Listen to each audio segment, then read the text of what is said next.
365, we making a place. You talking the game, get you through the days. We're high in the court, the dime in the lane. Variety topics, living the same. All presentation, sports information. In the airways, taking the nation. All sport, all plays, they working your faces. Grace at the field, so tie the laces. All sports, all plays.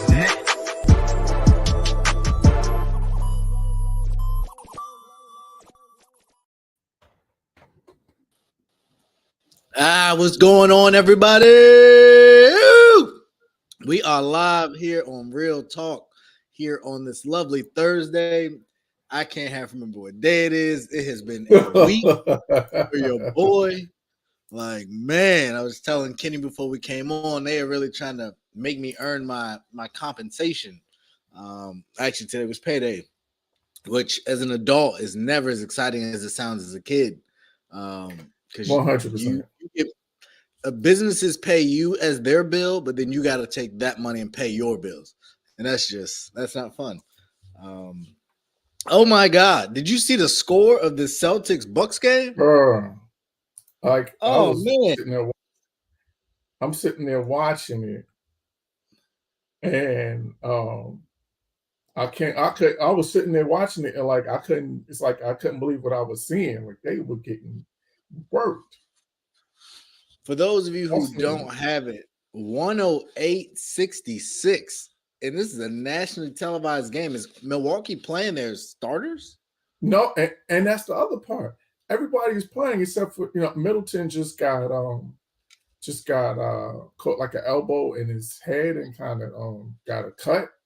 So he just recently left the game. But other than everybody who was playing up until that point, so that's what kind of made it even crazier, is that Milwaukee's at full strength.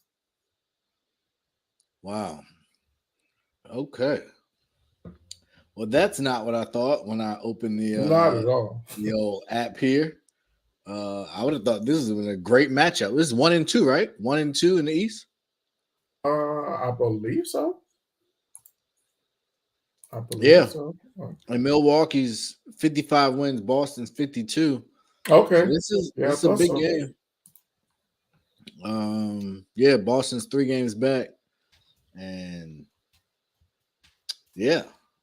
well, there's no real suspense here, so we'll keep it moving. But Kenny, how are you feeling, my man? How's things going? What you got going on your side of the world? Oh man, everything is great, man. My parents just came in town today, so I was able to get my favorite lemon meringue pie for my mom. So all is right in the world. And then just gearing up, we're getting ready to head out on a family vacation. So I'm super excited about that. But so man, all is good, man. I absolutely love to hear it. I see you repping today in Memoriam. Hey, watch your mouth. There's not no Memoriam. I'm sending positive vibes. Oh, okay. Well, yeah, me too, for sure. But we got to get to it. Eastern Conference, the first 4 look pretty solidified, and then it gets real tricky. Currently, the Knicks sit at the 5 seed at 44-33. Got some space between them and Brooklyn at 41 wins, so they're up 2.5 games on the 6th spot. And then from the Heat at 40 wins down to I'll go to Bulls. Maybe Washington at 34, but really the Bulls. I think the 10 are set, depending on something. Yeah, maybe a little movement here and there. And the East is pretty much set. The West, I think, is still totally up for grabs. I would be curious what the rest of Chicago, Washington, and I guess for what is worth, Indiana or Orlando's records look like. Because there could still be some movement there, but I think the 10 that's gonna be tough though. Yeah, the 10 spot's the only thing really available. Yeah, I mean, you guys are still alive. 2 games is not a lot to make up, but you only got a week and a half, or less than a week and a half left. We play Orlando tomorrow, so it's 6 games left. Then we play y'all. God God dang. Nah, we ain't gonna happen. We got y'all at y'all, then the Bucks come to us, then we go to Atlanta, then the Heat come to us, and we finish with the Rockets. That's tough. That's not good. Yeah, that's tough sledding. Let's look at what we got for Chicago. Chicago also has 6 games left. They got the Hornets tomorrow, and then they get the Grizzlies. Okay, we got a shot. They got the Grizzlies, the Hawks at home. They got the Grizzlies and Hawks at home. They go to the Bucks. They go to the Mavericks, and then they finish with the Pistons at home. Okay, kind of y'all kind of got similar schedules. You got a tough close. Only really light touch is that last game for both of you guys. And yeah. Indiana has 5 games left. They have the Thunder tomorrow. And then they got at Cavs, host Knicks, host Pistons, finish at Knicks. So I don't know. We right there. Actually, we need y'all to win. I need the Knicks to play well down the stretch, except when they play us, because all these teams play the Knicks. So do what y'all supposed to do. Hey, don't be begging for help, man. Actually, nah. Y'all don't play the Bulls. But shout out to John Morant and the Milwaukee Bucks. Hopefully they'll play better than they played tonight. That's for sure. Well, the one thing we do know for sure is that the Knicks will have a better record than the Washington Wizards. So let's just make sure we do know put that on the record. We don't know. I did say before the season started, but you did say that. But what we don't know is if you guys will go any further than the Washington Wizards. And that's what really matters here. That's always, you know what? That's always the retort for people that are not in the playoffs is, don't go to the playoffs and lose in the first round. Like you wouldn't go to the playoffs and be okay with losing in the all first I'm round. saying is we're the same. That's all I'm saying. If you go in the first round, we don't make it. Is it a successful season? I don't think so. Really? If y'all go in the first round, you'd rather not make the playoffs than go to the playoffs and lose in the first round? I would rather go to the playoffs, but I would still think that was an unsuccessul season. You think that would be a win for y'all? And if that's the case, then anything besides a championship is an unsuccessful season. No. For this team, for y'all team's talent, with the year y'all are having to go out in the first round to Cleveland, I think would be disappointing. Not to me, because a 4-5 matchup is that's a close matchup. So I'm just telling you what I think. I don't think the city will be satisfied with a first round. Oh no, for sure. I mean, and especially not considering that if it is Cleveland, then you would lose to Donovan Mitchell, who we could have had in the offseason via trade. So that would just make it even worse. So that's all I'm saying. If y'all beat Cleveland and then say lost to, I don't know what the box or the structure, but say y'all lost to Boston in the second round, I think the city would say we had a good year. I think they would be very happy and they would be very optimistic that building on a second round exit to a team like Boston or Milwaukee next year with a little tweak here or there, y'all could take a next step. Y'all go in the first round to Cleveland, I don't feel like the sentiment will be the same. Oh, that's fair. Us, we just gotta get in, but we ain't going nowhere. Get in where you fit in. Because if you get in, you either get the 7 or 8 at best, right? Yeah. Well, Milwaukee and Boston are not good matchups. Well, yeah, you get 7 or 8, but I guess it would depend on who your matchup is. Because if you get 10. Then if you win that matchup, then you get that 7. So that would mean that you're probably getting Boston in the second round. So good luck with that. I mean, as it stands now.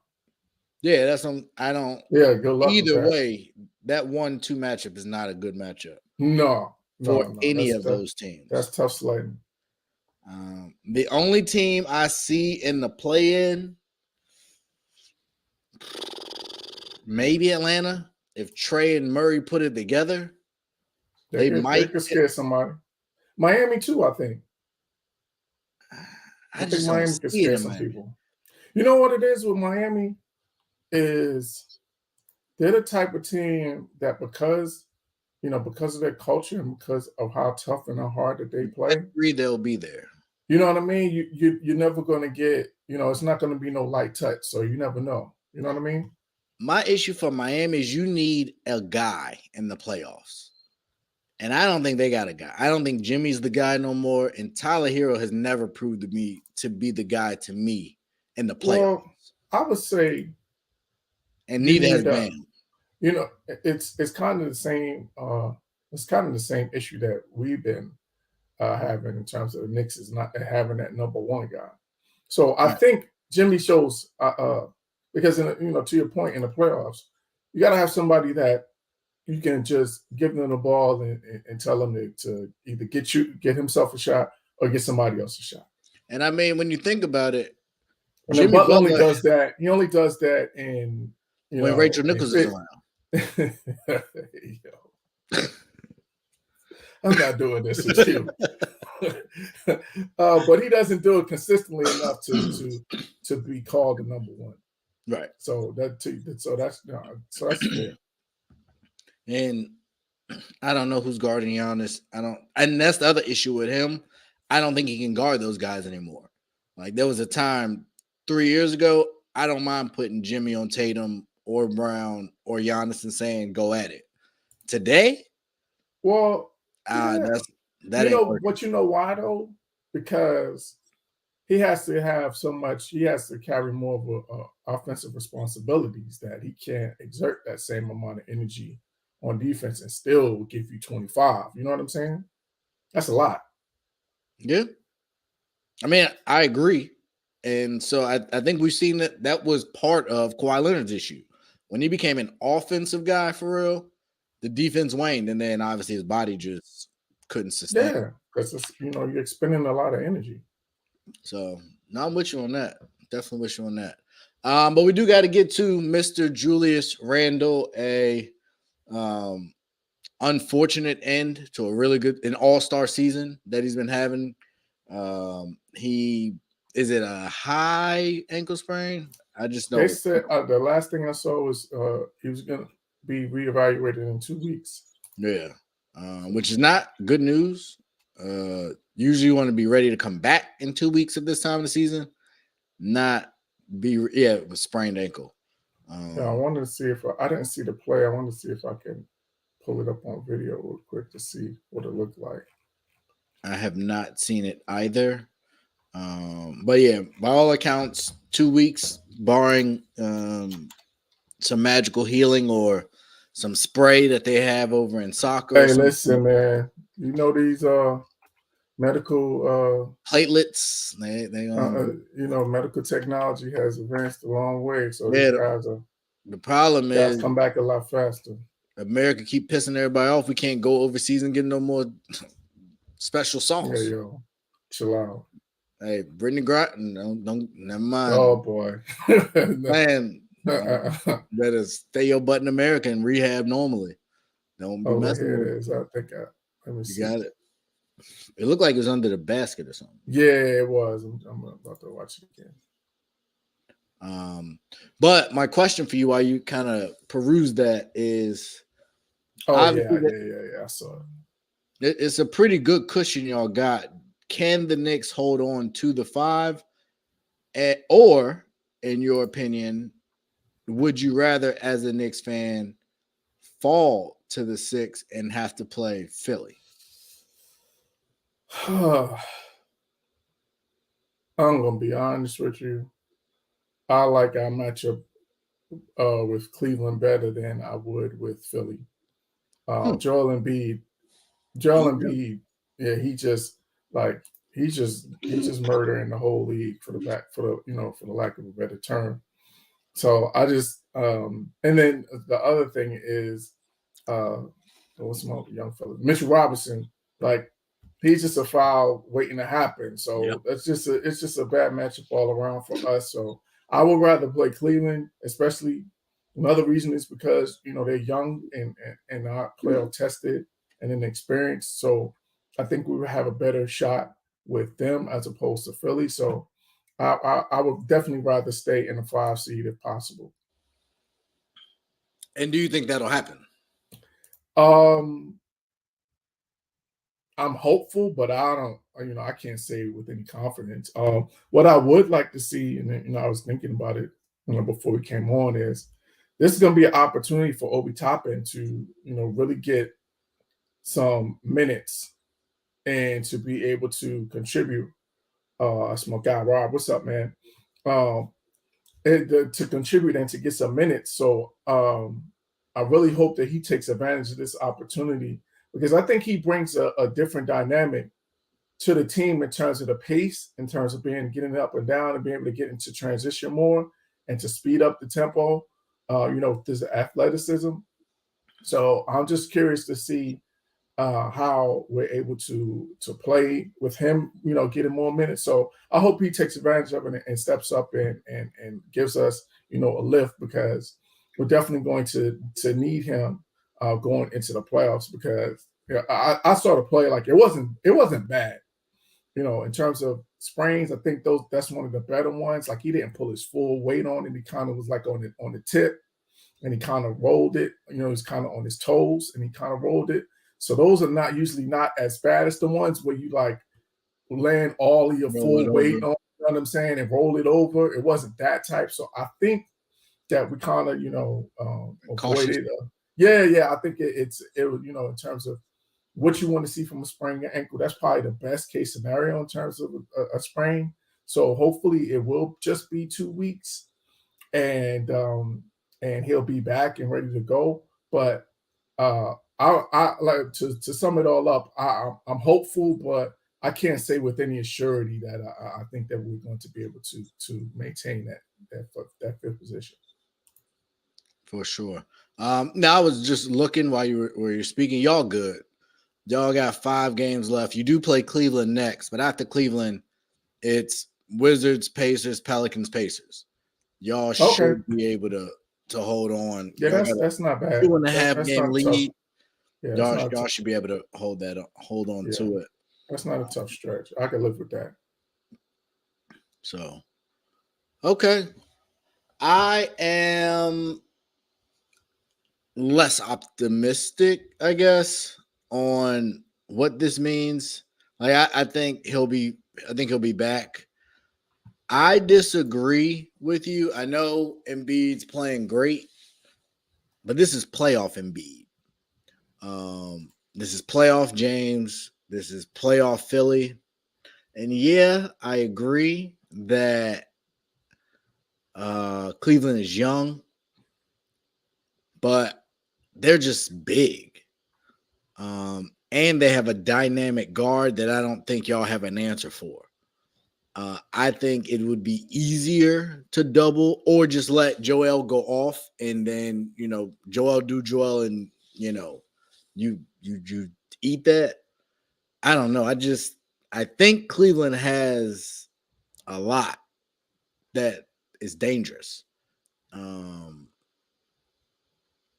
I don't know, but we'll see. And I get it. He should win the MVP. I'm with you, Rob. He's probably the closest thing that we've seen to Akeem Olajuwon since he's retired. In terms of the nimbleness, the footwork, I don't think he's as agile as Dream. Dream was different in terms of that, but in terms of the footwork and the versatility, and being able to put it on the deck and being able to score inside and outside, and he has more range than Dream did. Dream didn't have 3 ball. For sure. Okay. And just update, I am not a baseball guy, but I do report on the news. Garrett Cole today, for those interested, breaks the Yankees opening day record with 11 Ks, and Aaron Judge back at it like he never left. Home run, game 1. So let's go Yankees. No, I don't know if I feel that way, but I'm sure you don't, but it's okay. More power to him. I don't dislike him. I just don't really like him, but whatever. Yeah. So, in bigger news that is not really being talked about, the CBA is set to expire here this year. Which I And, didn't even know was Friday. right. And so, if That there's was not, fire. that's what I'm saying. I don't know how we've got to this point, quite frankly. But big day tomorrow. It does not appear that a deal will be made. So, my question to you, Kenny, is with Adam Silver looking to go to potentially Disney, with TV money and revenue, with the owners not liking the load management and trying to find ways around it, with the economy and everything else, do we have basketball this fall? Oh yeah. Yeah, I don't think there's any question that we'll have basketball this fall. Um because it's just too much money. It's just too much money to be made. It's too much money to potentially to miss out on. And the other part is that um, I don't think the players have the wherewithal uh, They to haven't hold up. prepared for this. Yeah, yeah. I don't. And to be fair, if I think if anyone should be able to, it should be basketball and baseball because they both have guaranteed contracts. So it's not like you guys are not getting all your money. You guys are getting all of your money. You know what I'm saying? So it's not like you guys don't are getting shortchanged in that area. But I just don't think that they have the wherewithal to be able to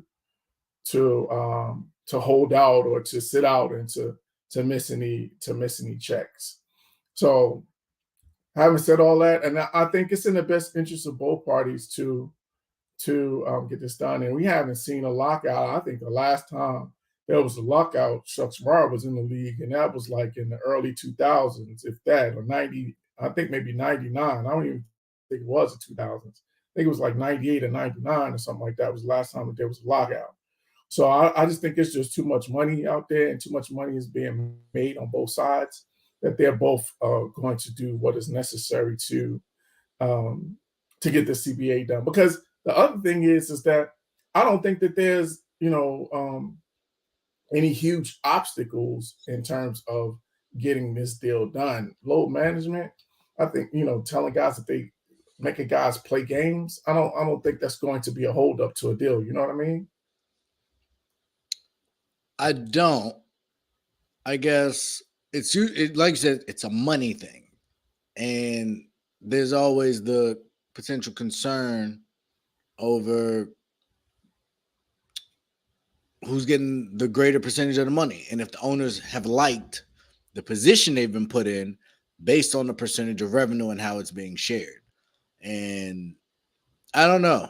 I feel like it should be able to get done pretty quickly. I'm sure people like LeBron, especially if the Lakers don't win this year, will be incentivized. A lot of that, the aging vets would definitely be incentivized to get a deal done. But this is a deal that'll impact the next 5 years. A lot of them won't really feel whatever this new CBA is. So I hope they don't rush into something that, they've got a lot of credit for being like the most player friendly league or the most powerful union and stuff like that and having a great relationship. I just hope that doesn't go away. But I do know, there have been a lot of reports that owners are not happy with the way a lot of things are being done. So, Oh yeah. I'm sure. Uh, I'm sure there's some things that they would like to see in this CBA agreement, but I think at the end of the day, there's only so much that you can do.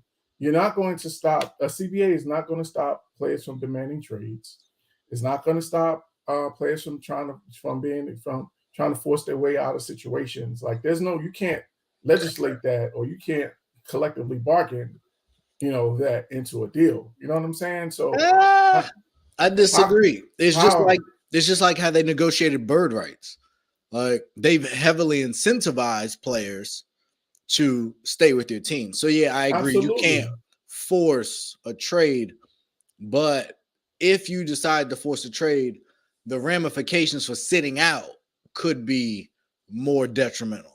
Like But then if that's the case, then what do you do on the other side where owners are sitting guys out waiting for a deal to get done.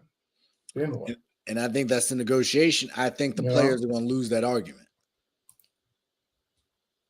I think there's gray areas in that, but and then a lot of owners would say it's to your best interest. We're paying you and you're not having to play. Like, I know John Wall wanted to play, but I don't know how upset he really could have been playing in Houston. Like, that team's trash. Like, I get, I wanted to play, but you got paid a bunch of money to not be a part of that disaster. So I just feel I just think the leverage is going to be on the owner's side for whatever reason, and it just don't feel the best. The way in which we've got to this point and haven't heard nothing, maybe that means negotiations are going good, which would be great. But that's why I said, like, the fact that that I didn't even know that there was a deadline coming. That, to me, that says that the negotiations are going well, because normally if there were issues or anything, you know what I'm saying? Yeah, we would have been hearing something about that. So I really don't think that we're going to see any problems in terms of, now it may not get done by the deadline, but before the beginning of the year. Yeah, that's what I mean. Training camp, it may not be done. And it may not be done next Friday, but the deal will get done. I don't have any concerns. Hopefully, we'll get a summer league and all that. Yeah. So, and I don't even, and I'm not even sure if the CBA would even impact that, because unless they're changing the rookie scale, then I don't see how that would even impact that. Not sure. I don't know how that works. Yeah, because I think the only thing that would potentially impact that, again, is that if they were making change to the rookie rookie wage scale in terms of the contracts, because that's another thing that makes NBA so easy in terms of the contracts. Like, they're all slotted. There's no there's no negotiations in terms of all of their salaries are slotted. So there's no issue in terms of them having to sign their draft pick. So once these guys are drafted, they get their salary slot, and then it's off to the races. Yeah. Well, let's go NBA. Let's get it done. Let's keep it moving. Yeah. Don't play with us. And on that note, the same way you, sir, had something to say about your Knicks, I have something to say about my Sacramento Kings and their Sacramento King. Go ahead, man. Rising from the ashes. Some people just have foresight. Some people just have vision. That hey, 50% ain't bad. It's just God's gift. Some people 50 ain't bad. Diddy just has an ear for music. I don't know why he has such a good ear for music, but he does, Some people just have that it. And I guess I just know teams sometimes, So the Sacramento Kings have finally broken through, similar to Cleveland. I guess it's one of those kind of years. And are back in the playoffs and back with force, for what it's worth.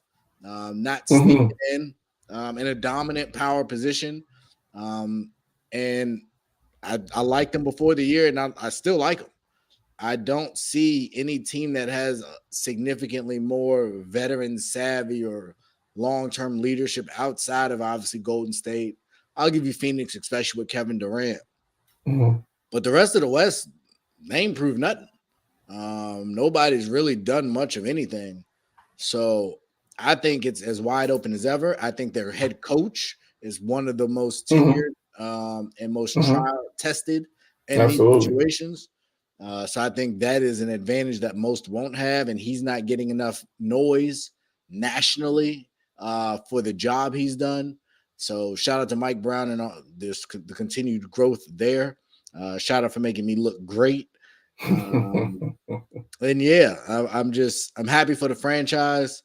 It's been too long. I was not a fan of theirs growing up because I was a Kobe guy, but it's good to see Sacramento, back in it. It would be good if we can get Dallas back and San Antonio. Man, well, I guess no, because Houston and San Antonio used to be good and they're trash when that time was good. So, nonetheless, good for Sacramento. Good for Sacramento. Any words for Sacramento? Can't even keep. No, yeah, props to you. You definitely did call that. I was on. It's funny. I was a little early to the party. I had said, I don't know if it was last year or the year before, but I had said this was back when we used to do hot takes, and my hot take was that they were going to make a run and get into the playoffs in the second half of the season. So I was a little early I was a little early with the prediction, but Yeah. credit to Sacramento, man. I always liked the pieces that they had, and then once they added Sabonis, that really just put them over the top. Because I've been a De'Aaron Fox fan, and I think Harrison Barnes is solid, and I just think just getting Sabonis and really they always had a nice young core. They just needed one more piece. And it seems like he was the missing piece, and then everything has kind of come together. And then credit to Mike Brown because, he's had a couple of, he's had a couple of situations where he kind of, kind of came up short or kind of failed, for lack of a better term. So, things didn't end well in Cleveland and didn't end well with the Lakers. I'm just glad to see him getting another shot because a lot of times, especially with, people that look like us, when you flame out in two situations, you don't get a third opportunity. You know what I mean? Sure. So the fact that he was able to get a third opportunity and now that he's taking, such advantage of it, I just want to, credit to him. And I think to your point, man, and we'll talk about this a little bit later in one of the topics, but the West to me is wide open. Like, I don't think that there's any clear-cut team that you can say, as opposed to the East, to me, it's Milwaukee, it's Boston, and then, maybe Philly and everybody else in terms of, teams. But in terms of the West, I don't think you can name a team that you can say clearly that is the team to beat because, people still, the jury's still out on Denver. You know what I mean? I'm not impressed. I'm not. You know what I'm saying? Yeah, no, we still waiting for them to prove it in the playoffs. They better hope they don't run into LA in the first round. Yeah, Phoenix. We know, Katie just coming back from injury and can he stay healthy? Can he stay healthy? New team. They're still trying to figure out how to play off of each other, trying to still build chemistry and all of that other stuff. And that's tough to do. In a week and a half, and then you go right into the playoffs. So who knows if they're going to be, ready to take that step this year. Memphis is still unproven. So it's just a lot of question marks. Who knows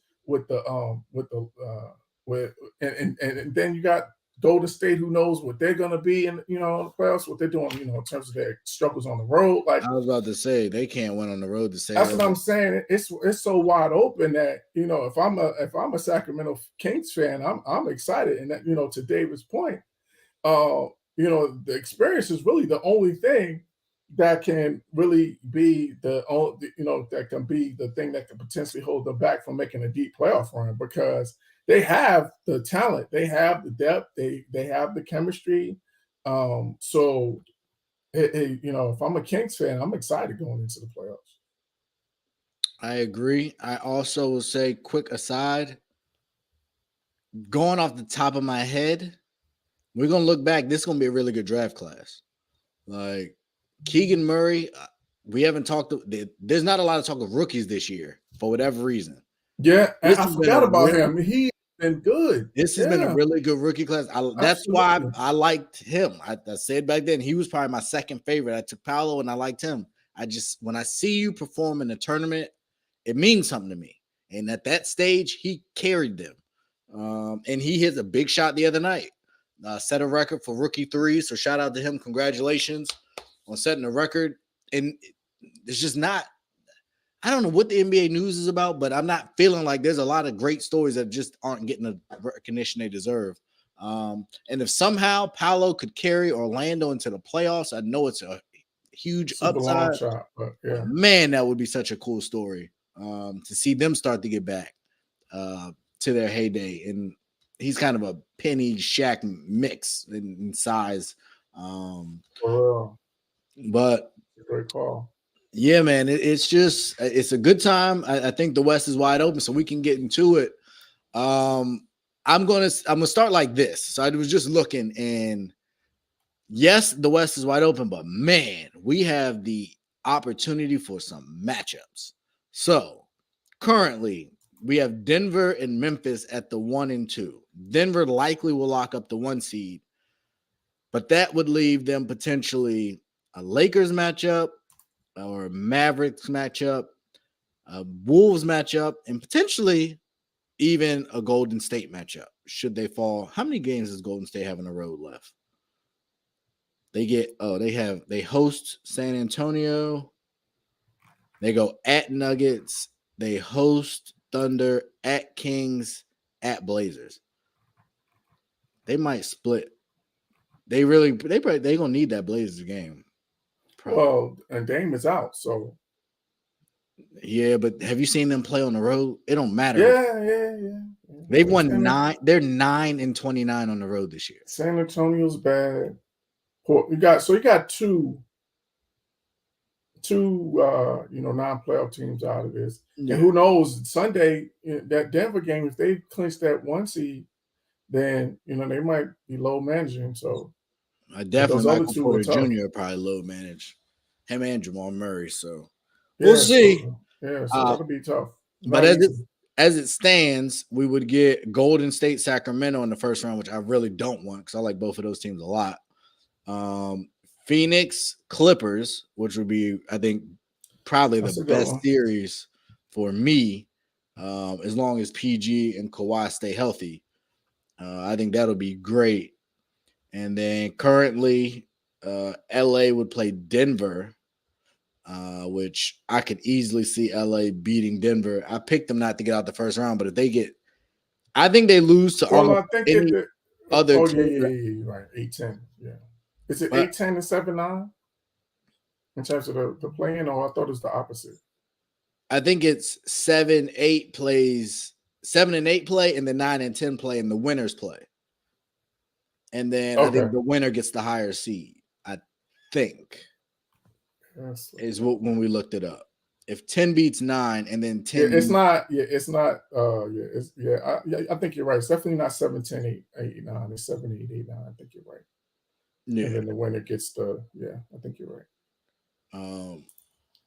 So once that settles out, as it stands, I think Denver would be in trouble. I wouldn't like Denver playing.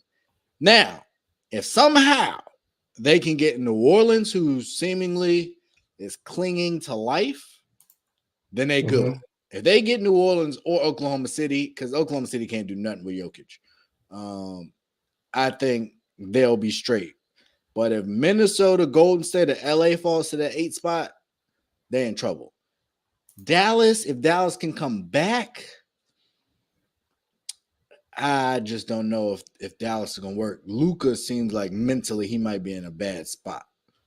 And he got to grow up. His shot selection is atrocious at key moments, but he's also been really big in the playoffs. So we saw what he did last year, getting them to the Western Conference Finals. So yeah, it should be exciting. What do you see happening? Who you got? I know we have our original picks, which we'll get to at the end, but just off the top of your head, what do you think ends up happening out west? Well, I mean, like I said, it's so wide open, man. My pick was Memphis before the season started. So I guess I gotta stay with that. But and LA plays at Minnesota tomorrow, so that's a big game. Lakers in Minnesota. Yeah, that's a big one. Because one. the That's Minnesota ESPN game 7, for everybody. LA's 8. So yeah, that's That's a good big one. That's a big Um, one. and then who else does LA play?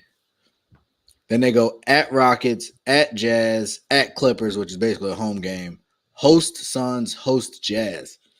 Yeah. That's not a bad. That's a kind of a soft touch going down the stretch. Two Jazz is tough, but Clippers, They're playing out the Suns, string though.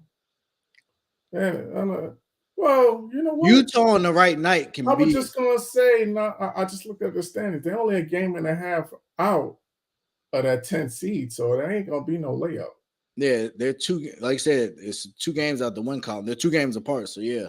Yeah, a game and a half out of the 10 seed, so there ain't gonna be no layup. So that's what I'm saying. Like, yo, these standings can like totally flip between now and the end of the week, because if you look at these, between 5 and 10, there's a 3-game difference.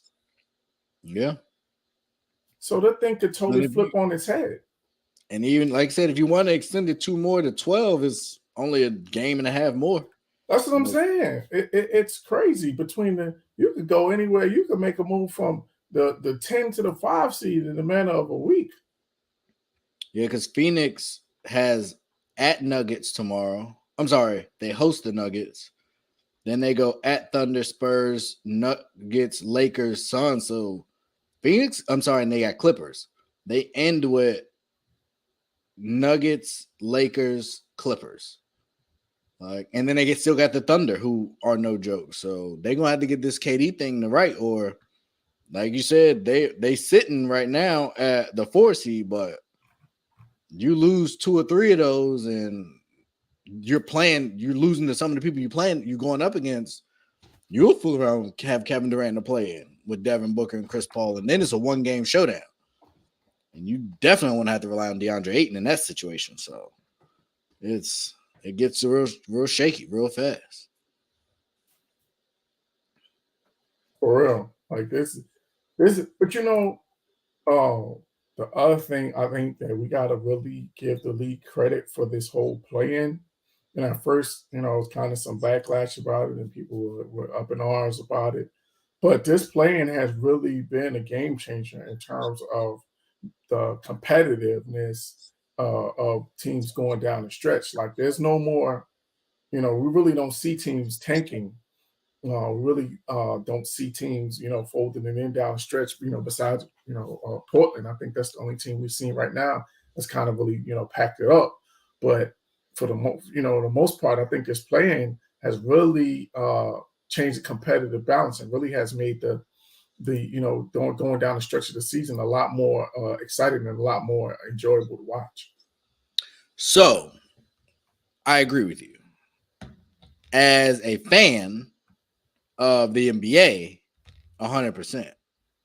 However, as someone who liked the Warriors per se, 2 years ago, technically the Warriors should have been in, but they were in the play-in tournament, and they proceeded to lose and didn't go to the playoffs. So if you make one of those traditional 7 or 8 seeds and then you lose, I'm not as excited because I played, these last couple games was great, but the whole season I proved that I could be the 8 seed. And now you're saying, not exactly. So I get it. It is more exciting, but as a fan of those particular franchises, if I had that spot and I lost it, I would feel away, because basically the whole season didn't matter. It did, but it didn't, because I could be 5 games clear of the 10 seed, but we're still in the same tournament. And so that part kind of sucks, but that's but it's not like it's the only thing about it, but it's not like it's a you're still deciding your own fate. And which is true, but now it's a 1 game. Now if whoever I'm at, somebody rolls their ankle in the first quarter, now my season's on the line, or I just have a bad night. It's just an extra game that I have to play that I probably would feel I shouldn't have had to play, because at the end of 82, I was the 8 seed. I was the 7 seed. But for the sake of your tournament, now I got to play and then Donovan Mitchell gets hot, or Shea Gilgeous-Alexander just goes for 50, and now I'm going home. Like, that's the only downside. But as a fan of the game, it's a win for sure. It's a ratings win. It's a money win. It just you gotta keep playing.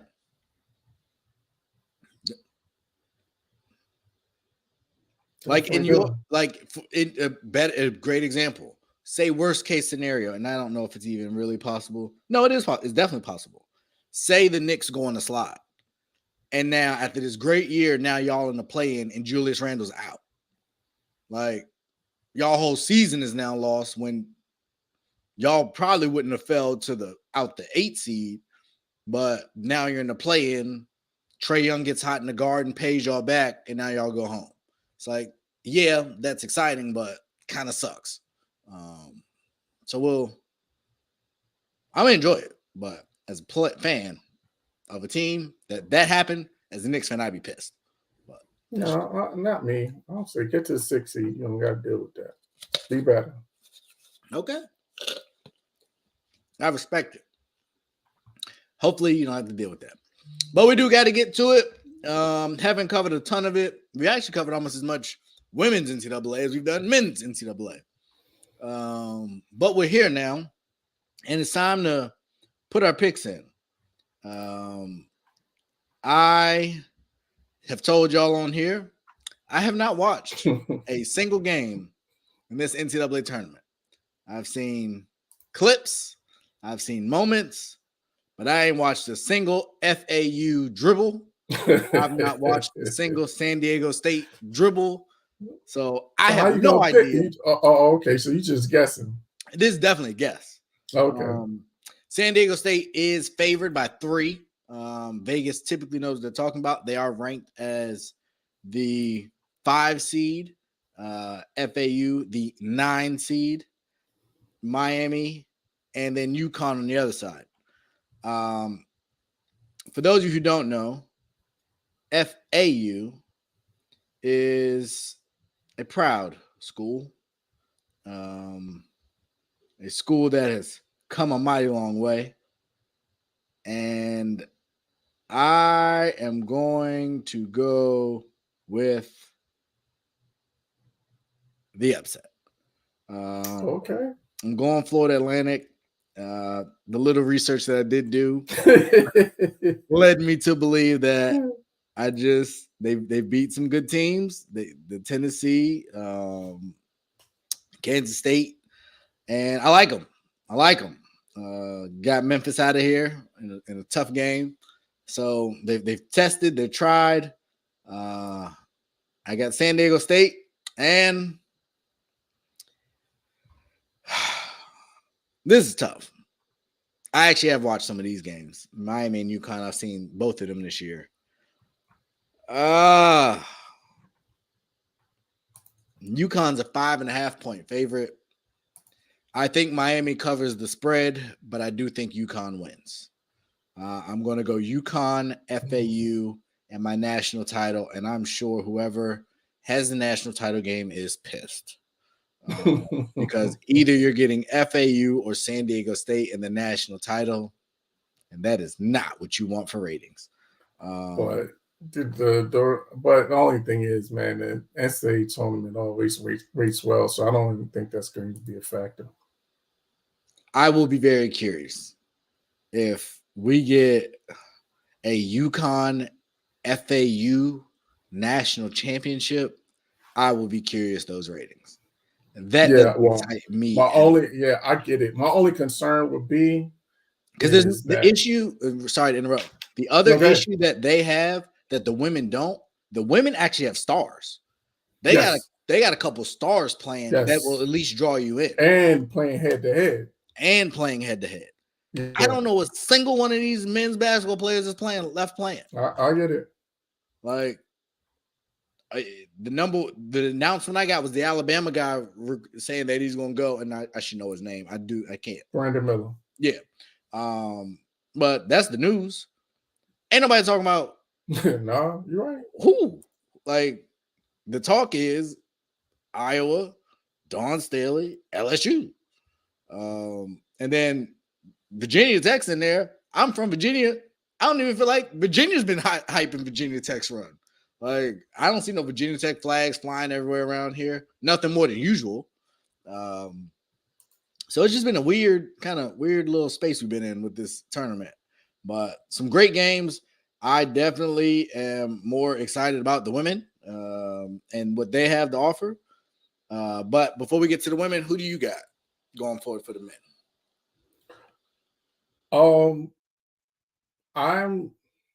That first game, that Florida Atlantic or the San Diego State, I got San Diego State. I'm gonna go opposite with you.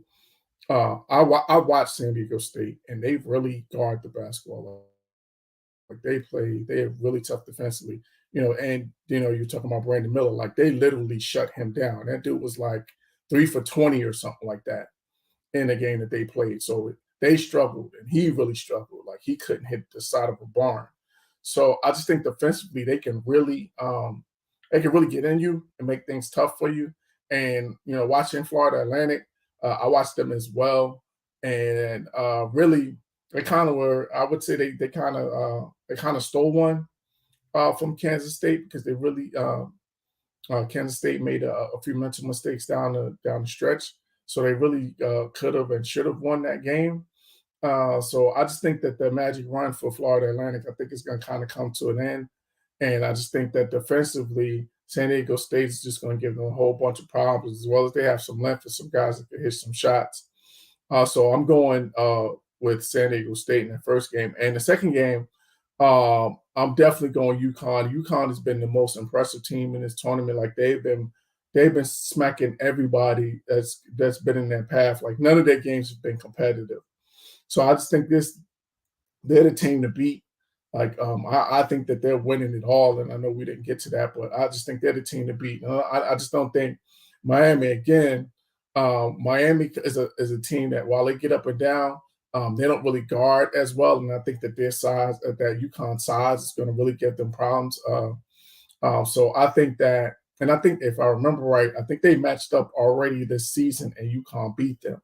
So I just think that this is UConn's tournament to win. And shout out to Danny Hurley, who's a Jersey guy. So I'm rooting for him as well. So I think that UConn is the cream of this Final Four. So I think they win easily, and I just think that San Diego State defensively they carry the day, and then we see San Diego State versus UConn in the national championship game.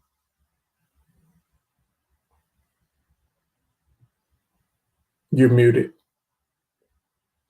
I did not see UConn play. I was trying to run through the schedule real quick. Yeah, they were really just look at the box scores of their games in the tournament. No, I was saying you said they played earlier this year. I was just trying to see. Okay. Yeah, I thought I read that somewhere that they played each other. I see they played Florida. I don't see that they played Miami. Oh, okay. Maybe I'm thinking of. But either way, no, they definitely have. Like I said, I've been a fan of UConn probably since Rip and Khalid Al-Amin. For those of you who are a little younger, you might not know who that is. A point guard, a traditional point guard. Yes, sir. So no, I like UConn, like Miami for football reasons. So I probably watch that, but on to the women. Oh no, the championship game will be Monday, right? For the men, yes. It'll probably be on by the time we come on, so we can pick it. I think we both gonna pick the same. I think we both got UConn. Yeah, I won't be on, but yeah, that's why I gave my pick. Yeah, so UConn I got for that. But let's get to the ladies. Exciting times, man. We got Virginia Tech, 1 seed versus LSU. LSU said we ain't taking no prisoners. LSU actually is favored by 2 points according to Vegas, which is a big deal. Where is it at? Do you know? I do not.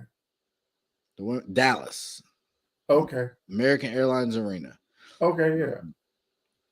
So that is good to go there. I am. This is tough. I like LSU. I ain't gonna lie to you. I like what they stand for. I like what they represent.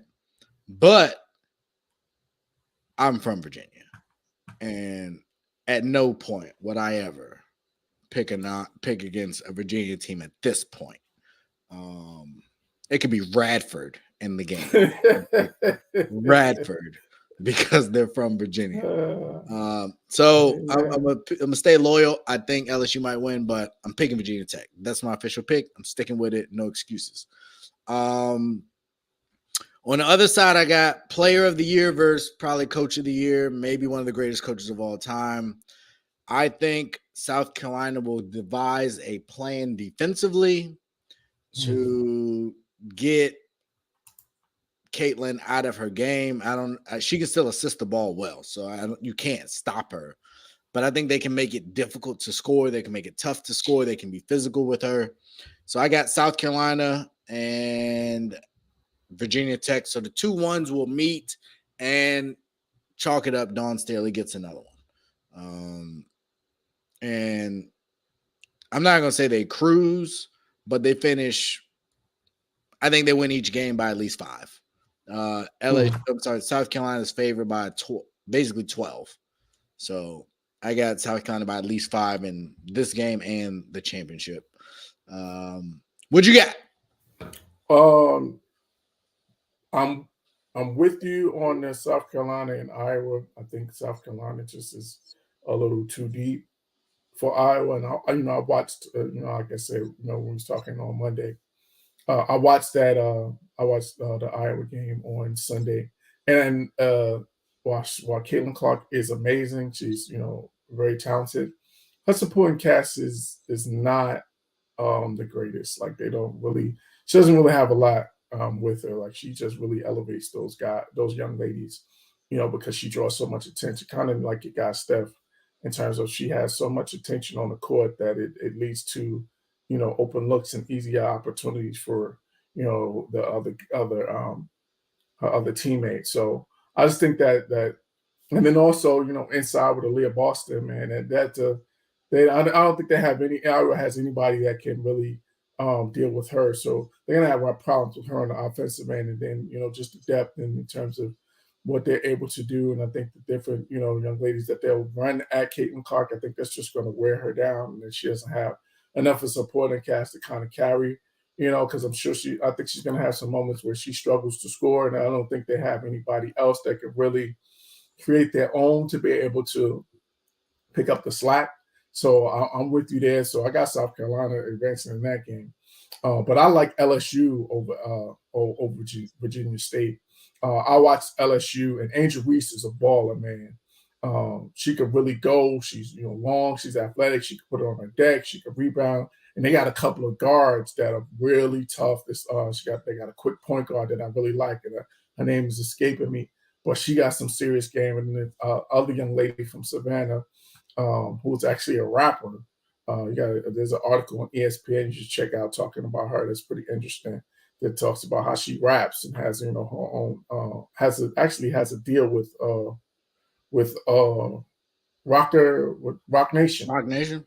Yeah, she got a label deal with Rock Nation, so which is interesting sidebar. But I just like that. I like LSU's core. Like I said, I watched them play against Miami because that was a school where young lady by the name of Jasmine Roberts. She's from Jacksonville. She played high school ball in Jacksonville, so I was watching that game to watch her. And so I was just really impressed with their guard play and also with Angel Reese because, like I said, she's long, she's athletic, she can rebound, she can put it on the deck, she can score, like she could do a little bit of everything. And so I think they got, in terms of their talent base and that three-headed monster there, I think that's just too much for Virginia Tech. So I think we're going to see LSU and South Carolina, and I'm with you. I just don't think that it is there's no collection of talent that's greater than South Carolina roster. And again, I'm really looking forward to seeing, assuming that these picks, play out it plays out the way we're predicting, and I'm predicting rather. I'm really looking forward to seeing Leah Boston and Angel Reese go at it. I think that's going to be a heavyweight slug match because both of them are really skilled. I think Leah Boston is a little stronger, but I think that Angel Reese is a little more athletic. So I'm just really looking to see if that, hopefully that matchup comes to fruition because I really want to see those two battle. And I just don't think nobody has enough in terms of depth and talent and just overall skill to be able to deal with South Carolina. So I'm with you. I got South Carolina taking it all and finishing out the perfect season. I will say this: if Caitlin Clark gets going, all bets are off. All bets are off. Going early, it'll be something to see. Listen, man, and the thing is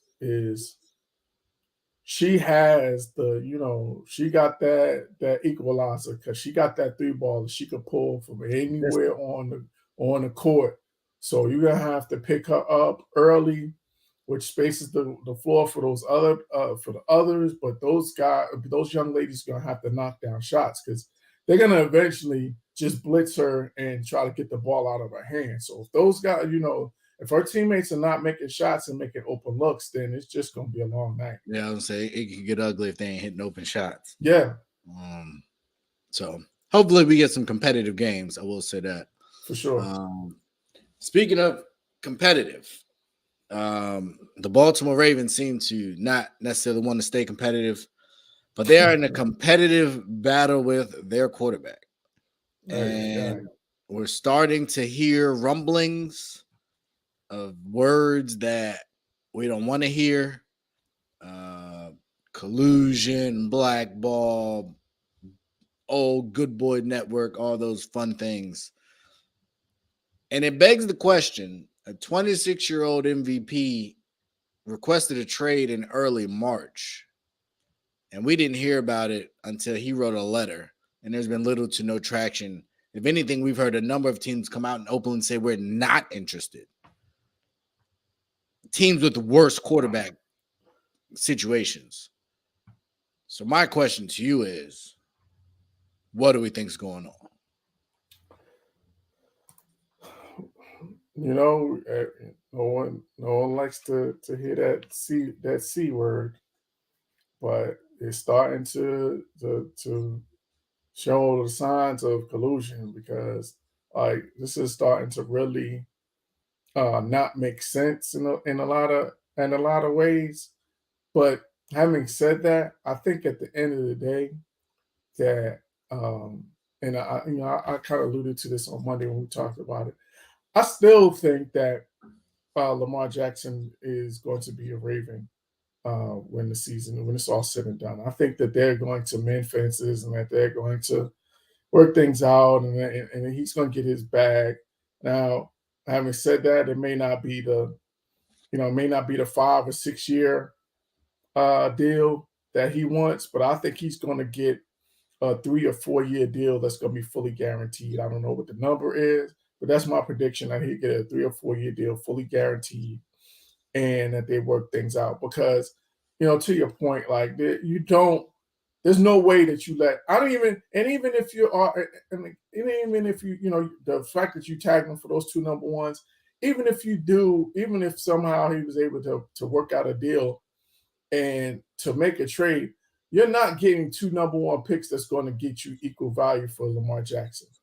Like this guy is different. Like these guys, they come along. They don't come along, every day. So when you got somebody like that with a special talent and ability that he has, you don't let that walk out the door for 2 first-round draft picks that you don't even know what you're going to get in terms of value. So I think that this is, a lot of posturing, it's a lot of negotiating, a lot of scare tactics or whatever you want to call it, or leverage trying to be wielded and all of that good stuff. But I think when it's all said and done, that Lamar Jackson is a Baltimore Raven and they work things out. Okay. I don't know. See, I do know. I disagree. And I think it's more so from his side. I will say this. If you are right and he ends up back in Baltimore, that team is going nowhere. I do not think he will be back in Baltimore because he wants to be there. He will be back in Baltimore because he was forced into a decision and he made a decision to financially secure his life. But he will know that the reverse happened. Dak got overpaid and I got underpaid.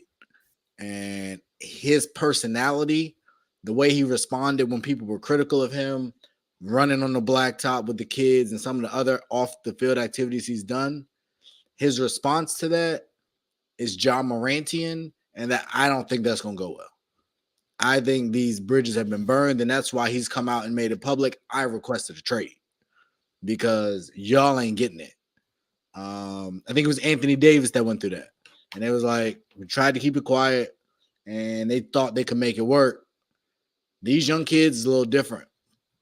And I just think everything I've seen has said, y'all don't value me, y'all don't want me here. If he ends up back there, it's not because he wants to be there, and I don't think it's good for either side.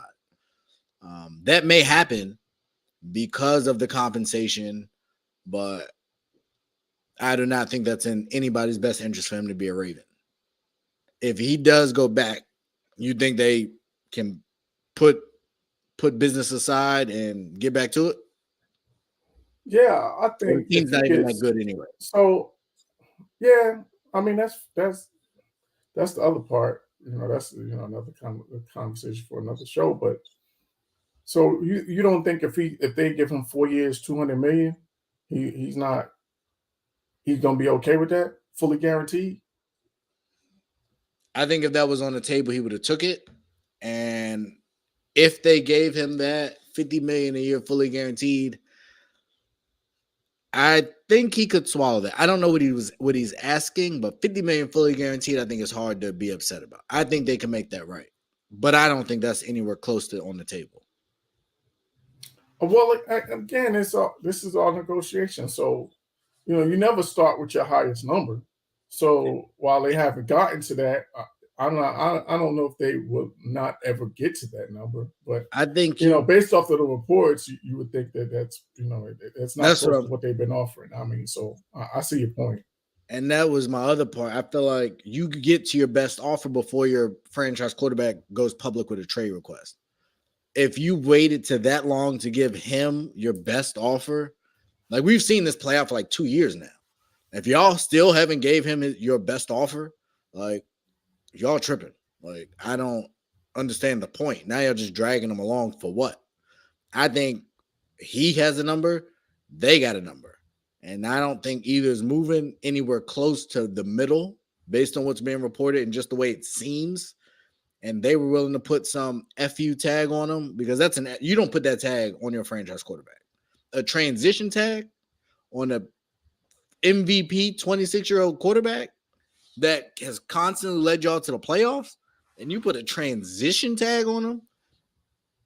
No. Kirk Cousins was getting franchise tags when RG3 was still on the team. Like, and I don't think that's actually true, but it's like you don't do that to me.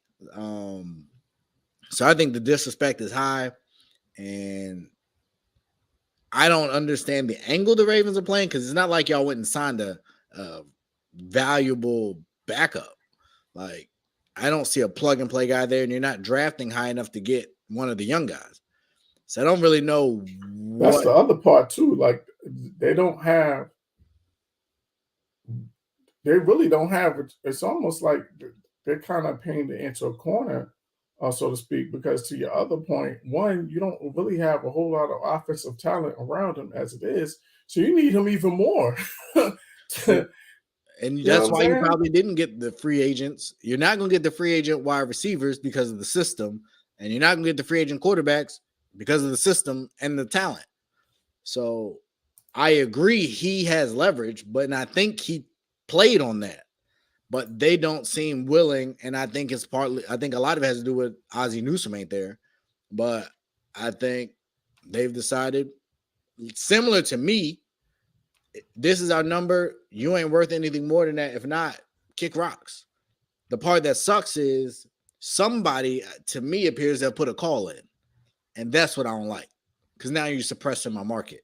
And that's the part, the whole collusion thing, that's where that comes in, because it definitely seems like there's some funny business going on in terms of what either what he's being offered or, like to your point about the whole transition thing. There's definitely been some funny business going on. So I just hope this is all in the spirit of negotiation and just not, anything, anything shady Agreed. or questionable.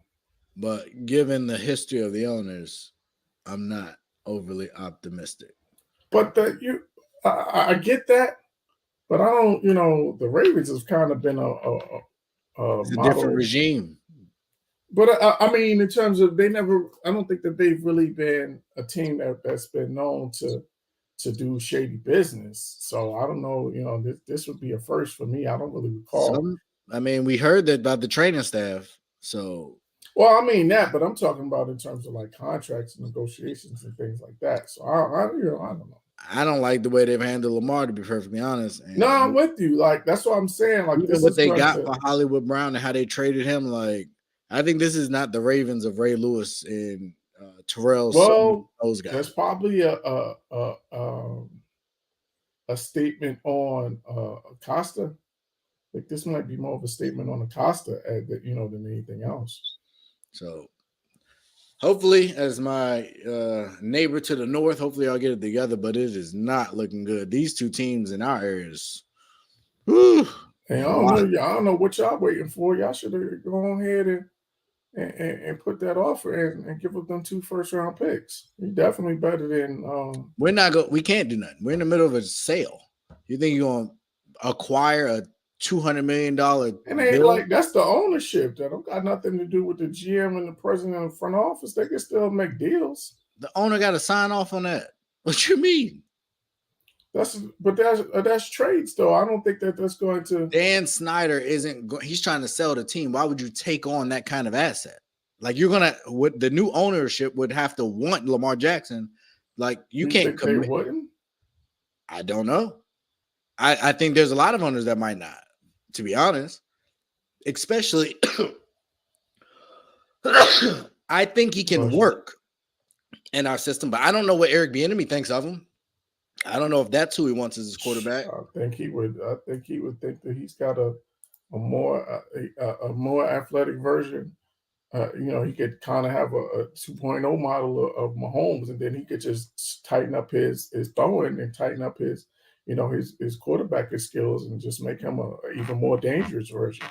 So in that case, then I don't want him because I'm trying to become a head coach. And if we perform well, I'm not going to become head coach. So why? Why wouldn't you? Because Ron Rivera is the head coach.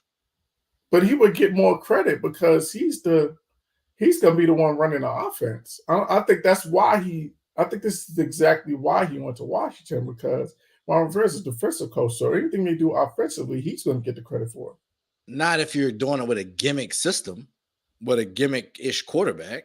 Well, that's assuming that they're going to run a gimmick. If he can get Lamar Jackson to be Deshaun Watson like of old, then yeah, I 100% agree. Then the offers will likely pour in, but the division is still tough. Oh yeah, no question. Like it's not just him performing well. Like you gotta go get some games, and Dallas ain't going nowhere. Neither is Philly, and New York just locked up their starting quarterback. So I don't see that. If I was buying a team for $6 billion, I would want to be able to do whatever I want. And if I'm stuck with a $200 million quarterback for the next 4 years, I can't do that. So I think it's like when you go to buy a house and they be like, don't make no big purchases. Like we need to get this. But you you're making it sound like that's a bad investment. A 4-year, $200 million contract for a 26-year-old MVP. That's you basically saying that you got your franchise quarterback. I'm not saying. I'm saying I want to make that decision if I want to pay him that. I guess. And if you go and pay it, I'm stuck paying it. So don't do that. That I just don't think that would be good business to sign that kind of talent, that unique talent. If it's Patrick Mahomes, Joe Burrow, a traditional quarterbacking talent, I think the ownership group says we got it. Lamar ain't that. He a little different. And he's black. Like that matters. And he's not like polished black per se. Like he's kind of like black. So he's Miami 305 black. I ain't touching that one. Listen, I know how I've been in enough rooms to know what's said and how they feel. Like every black person ain't created equal either, in their eyes. So I think it's an uphill battle, to be honest. And the way it's looking, it's kind of one of those, yeah, we're divided and we don't like Dan, but we still gonna stick together. And Dan don't really like y'all, but I ain't gonna do that. I'm not gonna Deshaun Watson y'all and give somebody a bunch of money and mess everything up. So whatever the call was, I hope it gets fixed, but I don't like it. I don't like it at all.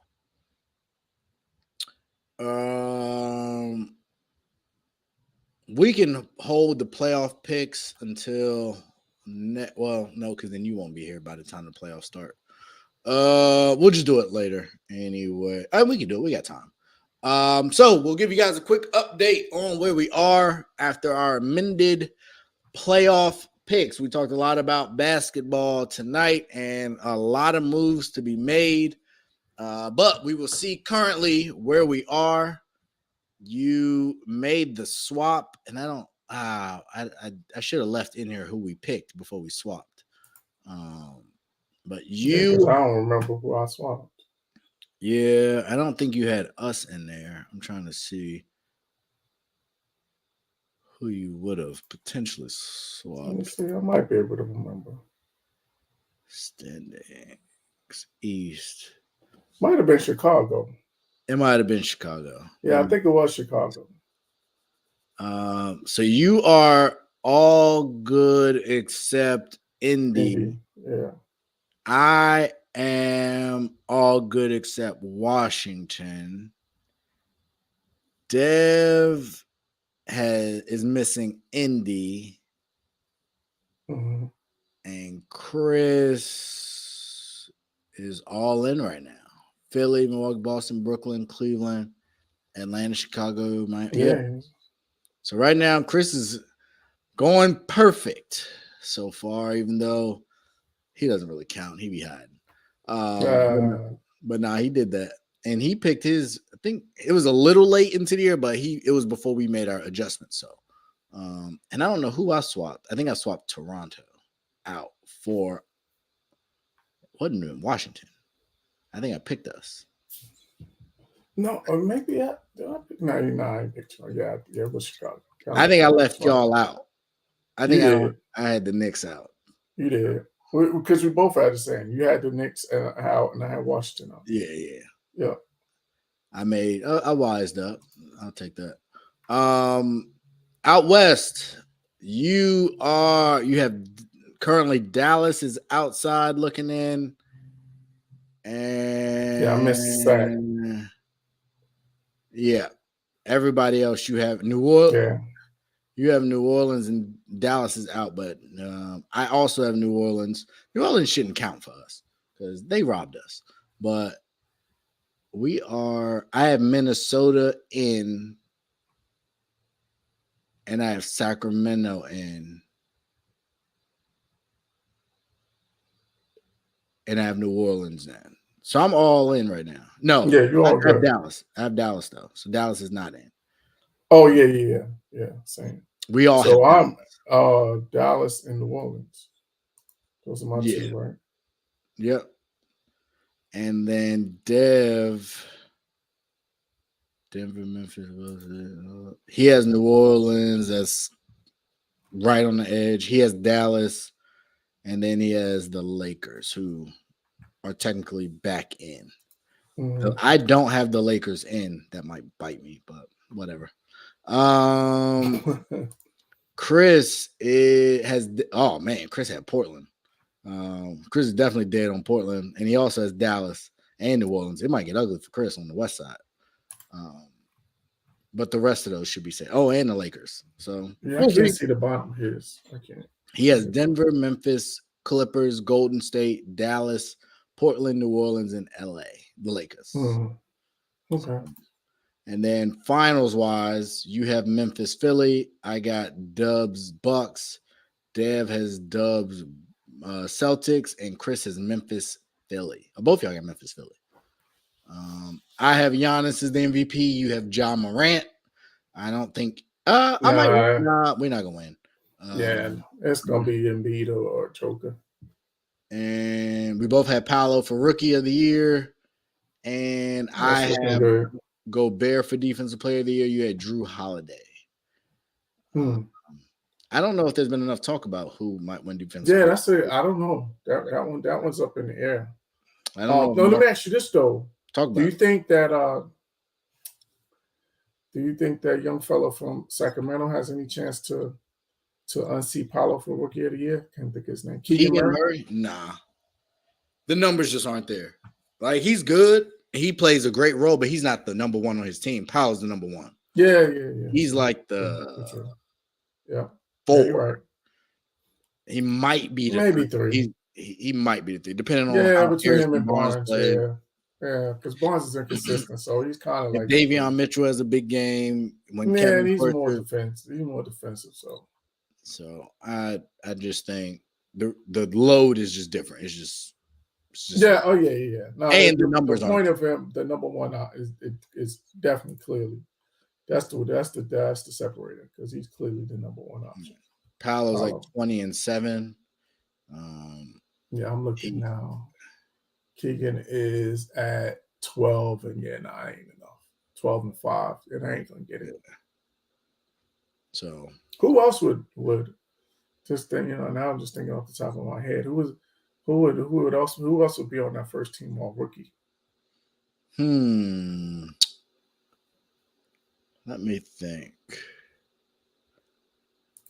Mathurin, is he a rookie this year? Oh yeah. Yes, yeah, he's there because he's a dog. Yeah, he's balling.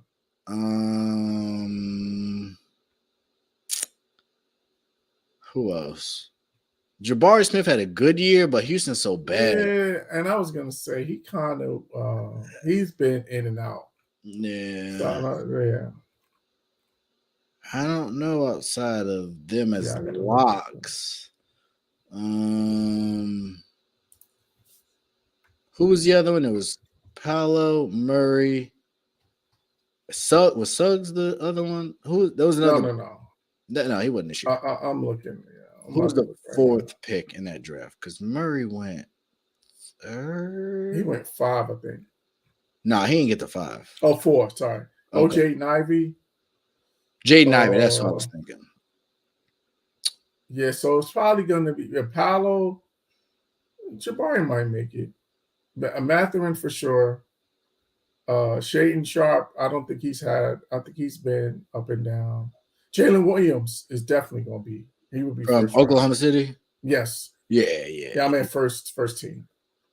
So I think you go Paolo, Murray, Mathurin, Williams, and who's the 5th? It's probably a toss-up between Jaden Ivey and Jabari. Because I had to let me look at Jaden. I'm trying to look and see. Yeah, I'm about to see if I can look at his numbers real quick.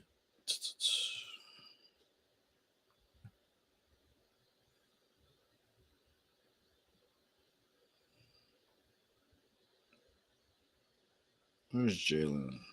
No. If he got more time, I would consider Walker Kessler. He's been pretty good. Yeah, especially defensively. Yeah. I don't know if he's first team. Ivory's averaging 15 points, 5 assists, 16 and 5. I'll take that. Yeah, that's solid. Is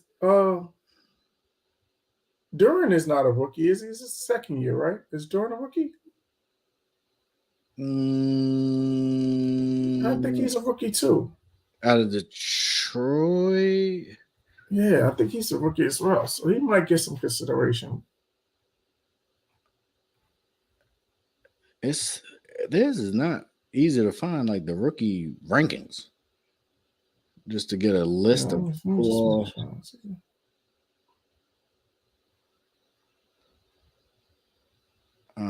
Yeah, he's a rookie. Yeah, so he might. Yeah, he can get because he's averaging close to a double.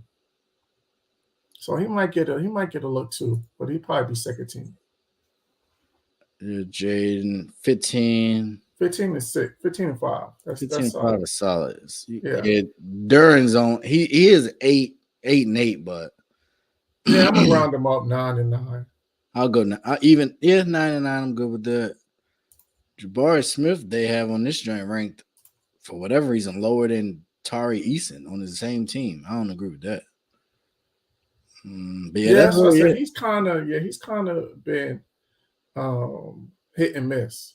So, but to your point though, that they're so bad. Shout out to Kenyon Martin Jr. though. He's really shown that he belongs in this league. Agreed. Definitely agreed on that. I hope they figure out Houston though. They gotta figure out what to do with that talent. Just gotta have to get some. Just gotta have to. Hey, James Harden come back. If James come back home, get some of that young talent. He could help. He would help Jabari Smith a ton. Oh, he would definitely make the game easy for them. But if he does that, I'm gonna be honest with you. I'm gonna lose a lot of respect for James Harden if he does that, because if you do that, that's basically saying that you just in it for the money. You're not trying to win the chip. He gave back money this year. That's my point. Like, why would you do that and then turn around and then go to Houston? Because it didn't work. So now I'm gonna go enjoy the rest of my career. Okay. You heard what Spencer Dinwiddie said. Okay. A ring. I would disagree. And especially him. But that's why let's have this conversation. Let's talk about it. James Harden, you have him as a what? A 1 or a 2? He's a 1. Okay. Only a 10. That's a 1. So all right. So let's stick. So if when he goes into the Hall of Fame, which he will, if he's ranked against point guards, what does a ring change for him? I think it puts him. I think he goes from that. He gets out of that Carmelo, Dame, like they're all probably be in that same tier. It would separate him from those guys. You think people, if he wins a ring with, and obviously Embiid would be Finals MVP and carry the team. You think people, you never know. He might, especially if he was to win a ring and win an MVP. He's not. That would. Okay. I'm just saying. For the sake of this conversation. Yeah. Okay. If he wins Finals MVP with Joel Embiid on this team, yes, that puts him in a different conversation. I agree with you. Gary Payton also got a ring, is what I'm saying. I don't think Gary Payton got disrespectful to Glove. My point, I wasn't. I was actually giving him credit. I was going to say that ring didn't elevate him in my mind. That didn't make him understood. Better. I think it put a cap on his career. Gary Payton is Gary Payton to me. I'm with you, but it just put a nice cap on his career. I don't even think most people know he even has that ring. Oh no, they do. Okay, because that was a memorable series because that was the coming out party of D Wade. So yeah, I'm sure exactly. But I'm just saying the fact that people remember that he was on that team. That's my only point. He was a bus rider, but that's but that's for me. James Harden is James Harden, and I get it. I view James Harden, to be honest, as a shooting guard. I know he played point. He got a lot of assists, but I know we have this combo back and forth. He, to me, is a real shooting guard. He was just phenomenal at passing, but he was a scorer. Oh, no, he was. And, here's the thing with what makes James Harden special is that most of the time, scorers are not able to transition to becoming passers. Like, it's either one or the other. Either you're a scorer or, you're a passer. This guy can score, and he's a great scorer, and he's a great passer. There's not a lot of guys that can do that. So for him to be able to do that and then kind of like, flip the switch like halfway through his career, because he didn't really become a point guard until D'Antoni moved him there in Houston. And that was like, maybe 7 or 8 years into his career or something like that. Yeah. You know what I mean? He was definitely a shooting guard off the bench in Oklahoma City. Yeah. And even when he first got to Houston, he was playing the 2. Like, D'Antoni was the one that switched him to a 1. So the fact that he was able to do that like midway through his career and then become so prolific with it, like that's a super credit to him. So, to your point about his legacy, I think I don't think it's going to necessarily, I do agree with you to an extent. I think it's kind of a similar thing to, your Gary Payton point, is that it will put a cap on his career, but I don't think it would I don't think it's going to change his legacy. I just put that feather in his cap. You know what I'm saying? And conversely, if he was doing Finals MVP, that means Joel Embiid didn't have the series he needed to have, which is going to put an even bigger target on his back. He'll have the ring. But I don't think it'll matter if they win the championship. No. If he averages, let's just say for argument's sake, if he averages 20 and James averages like 30 and he wins the MVP, I don't Shaq think is going to cook Joel Embiid if he averaged 20 in the finals. And he should. You can't lead the league. If he averages 20 and 10 and they win the if you led the league in scoring and then you get to the finals, you put up 20, unacceptable. But if it's 20 and 10 and Harden is rolling, I don't think that it's going to be, I don't think it would be as big. Listen, Chris Middleton can roll, Drew Holiday can roll. Giannis better go get Giannis. That's all I'm gonna say. Like Draymond, Clay, they can be them. Steph better be Steph if you're gonna win a championship. Okay. They're not winning a championship if Joel Embiid is averaging 20. But I will counter that as great as Shaq was during those finals runs, it was Kobe that was making the plays in the fourth quarter. What was Shaq averaging though? He wasn't averaging I know, 20 and 10. But my point is that as great as Shaq was, if Kobe doesn't make those plays in the fourth quarter, they're not winning those championships. At least they're not winning those championships, especially that first championship. But that's different. He was. I agree. You need some help, but 20 and 10 versus. I think Shaq averaged like 40 in that Pacers series. It was like 40 and 14 or something. He was destroying. I don't think it was that much, but I'm going to check. But I'm just saying that as long as he's not doing. If Shaq was averaging 20 and 10 in any of those finals, they don't win them. I'll say that. You gotta get buckets. Your best player can't be averaging 20 and 10 in the finals. So if he do that, then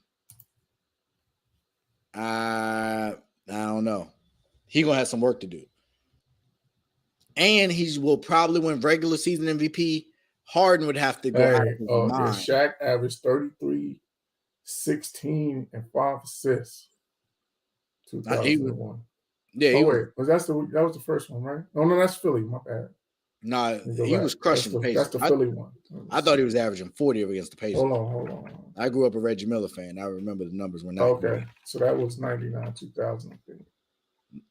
I think we were at 2000, 2001 is when he went just crazy. Yeah, I think you're right.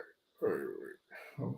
It's got to be 90. No, 2001 was the Philly, so it's got to be 2000. Hold on. Was it? Yeah, 38. Yeah, you're right. 38, 17. Yeah. That's almost 40. Yeah, 38, 17. That's a little different from 20 and 10. Oh, that's different. No, that's different. You're right. I'm just saying, it's all in context. We just talking. If any of these, especially these big men, if Jokic averages 20 and 10, they going out early. He got to be 25, 26, 12, and 9. For them, for sure. Like he can't be 20 and 10 because they rely on him so much. Yeah, he definitely can't do that. So hopefully everybody stay healthy. But now DeAndre Ayton, if he averaged 20 and 10 in the finals. See, I should have known. That was coming. Kenny, if DeAndre Ayton was to average 20 and 10 in the finals, you wouldn't be surprised? With this team right now, I would be surprised. That's all I'm saying. I was trying to give him some credit. With this team, yes, because he. But I'm saying that's my point. There's a difference in 20 and 10. If Shaq or Embiid get it, no. If Ayton get it, love it. If Bam averaged 20 and 10, I'm pretty happy. I would like to see him notch it up a little bit in the playoffs. That's really what they need him to do in the playoffs. But if he can give me 20 and 10, Miami's a different animal. But sure. He give me 18 and 6 too many times. Mm-hmm. So if he get the 20 and 10, then that's all I'm saying. That's all I'll be saying when I argue the big man. 20 and 10 work for some. Embiid, you get 20 and 10, they're gonna be writing some bad articles about you in Philly. So I'm excited. One of my favorite times of the year. We got the draft coming up next month in the NFL. We got the playoffs kicking off. For those of you baseball fans, opening day. March Madness is wrapping up. It's just a great time. Hockey. This is really when I start watching hockey. Is when it really gets good now that we're in the playoffs. For those who don't know, Alex Ovechkin is about 40 goals away, I think, from all-time number one from catching Gretzky. Quiet as it's kept. He's over 800. I think he's like 40 away. It's either 40 or 70. It wasn't close, but it wasn't too far either. He's in his late 30s, right? Yeah. But he still put up a bunch of goals this year. He's 37. I'm saying you think he's gonna hang. So you think he's definitely gonna get it though? He'll That's what I was pulling up. He's 37. This year he had 42 goals in 69 games out of 82. So he played it a lot. And he currently has 822 goals. The record is 894. So 894 minus 822 is what I said. That's 72 goals. He had 42 this year. So if he kept that pace for the next 2 years, he would break it. Mm-hmm. I don't. Hockey's kind of tough. It's not like basketball where you can kind of. But those guys play like he's already. But that's true. You can play. Gretzky played into his 40s, didn't he? I was about to say maybe he wouldn't be 40 goals a year, but if he's at 20 for the next 4 years, you can still get there. Yeah, because some of those guys play into their 40s. So, unless, assuming that he wants to play it long, I think. Yeah, and I would like to believe he should retire here. And his number and statue should go outside of whatever. Oh, for sure. They have. He brought. Are they building a new arena? No, but we got, I think it's Capital One now. Yeah. We have no statues, but he would deserve He one. Definitely, yeah. Well, I mean, he don't got to do anything else. He already should get a statue. No, I'm with you, but he break the all-time scoring record. Yeah, you got a key to the city for life, and Jimmy Garoppolo got something for life. We'll take care of you too, Alex. We're a family-friendly show, so yeah, I'm not touching that one. Yeah, shout out to Vegas. Yeah, that's all I really got. Do you have anything for us before you get up out of here? I know we. No, man. Like you said, this is the best time of the year. Spring has sprung, and we're going down the home stretch, and this is just going to be a lot of fun.